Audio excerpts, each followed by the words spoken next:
مساء الخير. آه،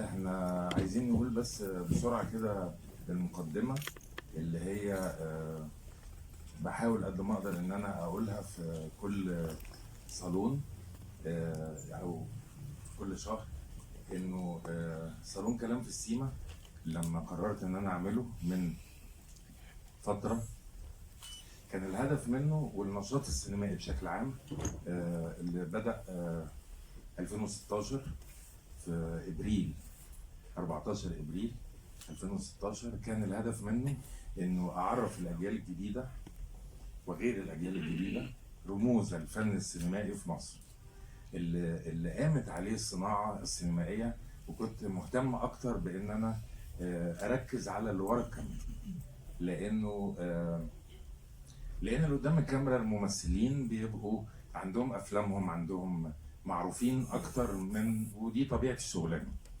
فالحمد لله يعني عملنا أنشطة سينمائية من 2016 لغاية النهاردة، وهذا الصالون مستمر بضيوفه وبجمهوره، لأنه أنا الحمد لله بحاول قد ما أقدر إن أنا أنتقي الرموز السينمائية اللي أنا بتكلم عنها.